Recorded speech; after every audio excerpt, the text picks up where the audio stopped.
ရှင်းမိုင်မြို့ထဲမှာတင်တကယ်ကိုခန်းထားတဲ့တမိုင်းဝင်နေရာတခုပြပါဆိုလို့ရှိရင်ဒီနေရာလေးကိုကျွန်တော်ညွှန်ပေးချင်ပါတယ်ဒီနေရာကရှင်းမိုင်မြို့လေကောင်ကဝက်ချီတီလိုအောင်လို့ခေါ်တဲ့မဟာပထိုးတော်ကြီးဖြစ်ပါတယ်အရင်ဆုံးပထိုးတော်ကြီးကိုမဖူးခင်ကျွန်တော်တို့ကျောင်းဆောင်တွေကိုဝင်လေ့လာကြည့်အောင်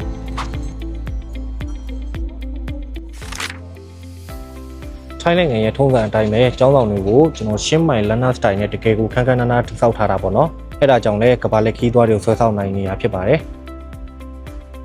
ဒီပထိုးတော်ကြီးကလွန်ခဲ့တဲ့နှစ်ပေါင်း600ကျော်ကလေးကဒီသားကူးဝယ်ထားတာဖြစ်ပါတယ်မူလကတော့အမြင့်ပေ180တိရှိခဲ့ပြီးရှင်းမိုင်မှာတော့အမြင့်ဆုံးအဆောက်အုံတွေကတစ်ခုဖြစ်ခဲ့ပူပါတယ်ဒါပေမဲ့1545ခုနှစ်မှာဒီပထိုးတော်ကြီးရဲ့ထိပ်ပိုင်းတွေကျိုးကြပြီးတော့အခုမြင်နေရတဲ့လောက်ပဲကျန်ပါတော့တယ်ပြိုပြတ်သွားတာတွေကိုလိုအပ်တဲ့လောက်ပဲပြန်ပြင်ပြီးတော့သူတို့ကဒီတိုင်းထားတာပေါ့နော်ဒီမှာထူးခြားတာလေးကျွန်တော်ပြမယ်ဒီမှာအယူပြထားပနာတဲ့နေရာလေး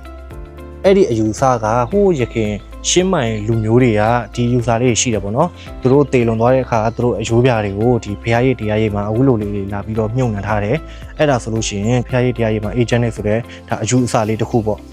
ACC နဲ့အခုလိုတမိုင်းဝင်အငွေးတောက်ကိုခန်းစားခြင်းတော့မနက်ပိုင်းနဲ့ညနေခင်းပိုင်းကိုလာဖို့ကျွန်တော်အကြံပေးချင်ပါတယ်ခင်ဗျာဒီနေရာလေးရဲ့ဝင်ကြီးက foreigner ဆိုလို့ရှိရင်လူကြီးပန်90ကလေးပန်20ပေးရပါတယ်အခုလိုခံထားတဲ့တမိုင်းဝင်အငွေးတောက်ကိုကိုယ်တိုင်လာကြည့်မှာပဲပြေဝခံစားရမှာဖြစ်ပါတယ်ရှင်းမိုင်ကိုလာရောက်လေပတ်လို့တဲ့မိတ်ဆွေတို့အနေနဲ့တည်တင်းတိတိုက်တဲ့အချက်လက်လေးတွေကိုမျှဝေပေးဦးမှာမို့ကျွန်တော်ရဲ့ page လေးကိုလည်း follow လေးလုပ်ခဲ့ပြီးမမေ့နေအောင်နော်ကျွန်တော်အောင်ထပ်ပါနောက်ဗီဒီယိုမှာပြန်ပြီးတော့တွေ့ကြပါမယ်ခင်ဗျာ